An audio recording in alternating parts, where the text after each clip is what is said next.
नमस्कार शेतकरी मित्रांनो, कृषी इंजिनिअरिंग मध्ये आपलं स्वागत आहे। तुम्ही बघू शकता आमच्याकडे एक बैल नांगर तयार करायचं चालू आहे। बैल नांगराला वरच्या बाजूने वखर जोडलेला आहे। तुम्ही बघू शकता कशा प्रकारे बनवलेला आहे। 12 mm ची प्लेट वापरलेली आहे। वरच्या बाजूने 26 mm चा दाते वापरलेला आहे। त्याला एक पास लावलेला आहे। याच्याने आपण मका टाकण्याचं पण काम करू शकतो। याला आपण वरून रोहित कंपनीची पेटी पण फिट करू शकतो, म्हणजे याच्याने आपण मका पण पेरता येईल आपल्याला।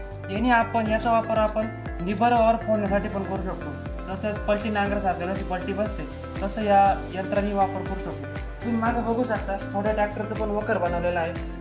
छोट्या शेतकऱ्यासाठी हा एकदम चांगल्या पद्धतीचं वखर पण तयार केलेला आहे। तुम्ही बघू शकता आपल्याकडे फक्त 15,000 रुपये। याला आपण पेपर कटिंग पास लावलेला आहे। 2.5 पाईप वापरलेला आहे। तुम्ही बघू शकता कशा प्रकारे तयार झालेला आहे। तसेच हा आपण मोठ्या ट्रॅक्टरचा तयार केलेला आहे। याची किंमत 25,000 पासून ते 30,000 पर्यंत तयार होते। आपल्याकडे 25,000 पासून ते 30,000 पर्यंतचे पूर्ण भरपूर मोठे ट्रॅक्टर सगळे अवजार तयार होतात। तसेच 9 जाती फन झाला, 11 जाती फन झाला। आपण आपल्याकडे हा पेटी सोबत 50,000 पर्यंत पेरणी यंत्र पूर्ण तयार होतं। मका पेरणी यंत्र बघू शकता कशा प्रकारे तयार केलेला आहे।